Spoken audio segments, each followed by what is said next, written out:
Yo les gars, on se retrouve aujourd'hui pour une nouvelle vidéo. Aujourd'hui, on s'intéresse à l'archétype Dragon Ruler qui a été débanni dans la dernière banlist. Donc ce qu'on va faire aujourd'hui, c'est voir un petit peu comment est-ce qu'on peut le jouer et pourquoi c'est extrêmement fort de jouer cet archétype-là. Pour commencer, on va voir ce que font les monstres Dragon Ruler, comme ça fait longtemps que c'est banni.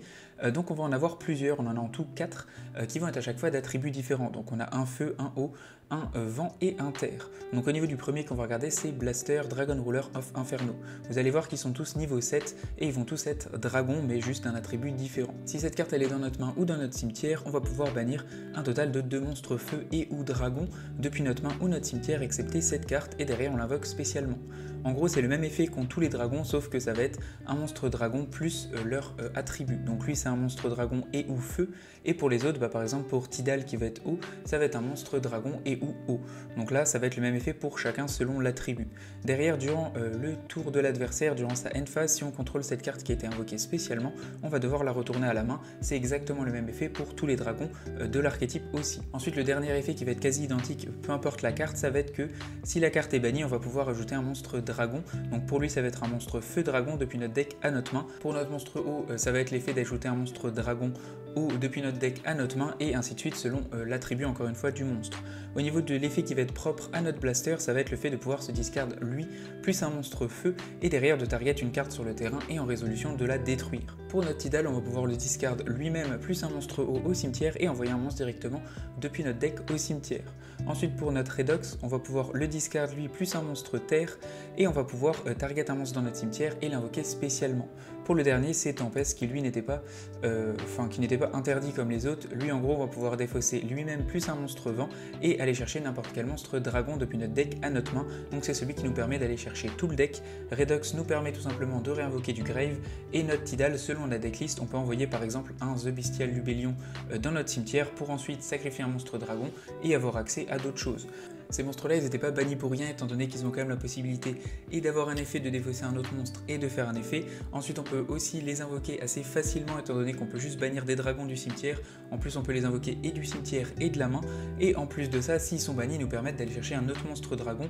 Donc c'est pour ça, en fait, ça fait vraiment beaucoup plus et ça fait vraiment plein d'effets qui sont très intéressants. C'est pour ça que ces dragons ont été bannis depuis pas mal de temps. Au niveau des autres monstres qui sont en rapport avec Dragon Ruler, ça va être leur version en monstre niveau 4.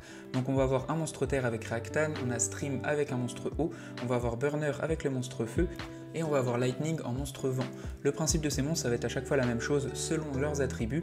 Donc par exemple notre Reactan, on va pouvoir discard lui plus un monstre dragon ou un monstre terre et invoquer spécialement notre monstre Redox, donc notre monstre terre niveau 7 directement depuis le deck. Pareil pour notre monstre eau, on le discard lui plus un monstre eau ou un monstre dragon et on spé notre monstre eau directement niveau 7 depuis le deck. Donc c'est pareil pour chacun d'entre eux.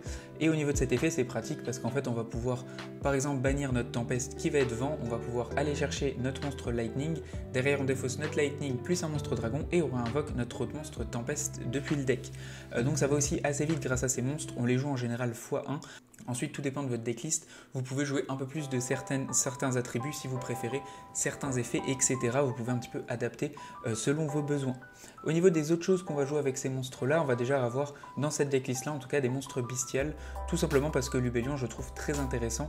On va pouvoir profiter de ces effets du coup de bestial, de l'envoyer au cimetière et d'aller chercher des monstres bestiales comme notre Magnamut, etc. Ensuite, nos monstres bestiales, on va pouvoir les utiliser comme entrap et aussi avoir des monstres dragons en plus sur notre terrain. Et notre Magnamut nous permet d'aller chercher des ressources, donc je trouve ça très intéressant. En plus de ça, si on touche notre Lubellion, ensuite on a accès à Branded Regained, qui est toujours très bien pour les ressources et pour les respects, etc.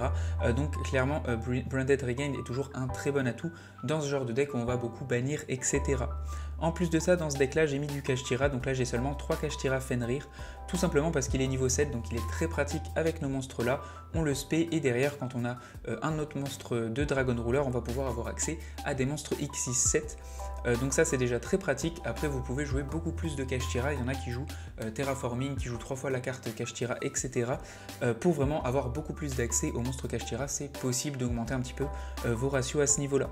Ce qu'il y a de très intéressant en plus avec cette decklist, c'est notre monstre Red Rose Dragon qui est du coup revenu à 3. L'avantage c'est que c'est un petit peu notre invocation normale préférée dans le deck, étant donné qu'il va être niveau 3 synthoniseur, plus nos monstres dragons qui vont être niveau 7 ou notre monstre Kashtira, ça nous donne tout simplement accès au monstre niveau 10 synchro. On va avoir dans le pire des cas notre Changing, étant donné que c'est celui qu'on peut faire à tous les coups avec 2 monstres pour atteindre le niveau 10.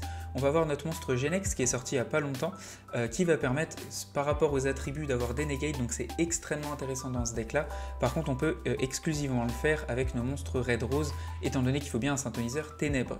Et on va avoir aussi Bestial qui va être très intéressant dans ce deck, étant donné qu'on a bien des monstres non synthoniseurs dragon, on peut le faire aussi très facilement, avoir accès à une spé et avoir accès aussi à une negate ou une destruction. Donc c'est aussi une carte qui est très intéressante dans le deck, et on y a super facilement accès avec des monstres de base niveau 7, plus notre monstre Red Rose Dragon qui peut être niveau 3, plus nos N-Trap qui sont aussi potentiellement niveau 3. Ça va très très vite de le faire. En plus de ça, dans mon extra deck, je vais avoir mon Mecha Phantom Beast Dracosac. Donc comme je vous disais, quand on a 2 monstres niveau 7, on a bien accès à nos Xyz. Celle-ci est assez intéressante parce qu'elle va faire 2 tokens, et avec mes araignées liens plus mon Golem Crystal Heart, je passe à Itzawl. Itzawl va me faire piocher et dans mon tour et pendant le tour adverse. Donc ça peut permettre de tout simplement toucher des ressources, ce qui nous intéresse beaucoup dans ce genre de deck, de toucher rien qu'un Bestial en plus, ça peut faire toute la diff, clairement. Ensuite on a Gros Oeil qui va être intéressant pour prendre les monstres de l'adversaire et pour remonter des boards, et on va avoir notre Volo Fernige qui va permettre d'avoir une destruction en effet rapide vu qu'on a bien des monstres dragons en tant que matériel.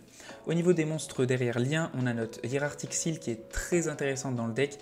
C'est vraiment pas très rare d'avoir seulement 2 monstres dragons sur le terrain, et du coup d'avoir une interrupte derrière grâce à notre monstre là, c'est toujours très intéressant. Et on va voir notre Little Knight qui va tout simplement dans tous les decks.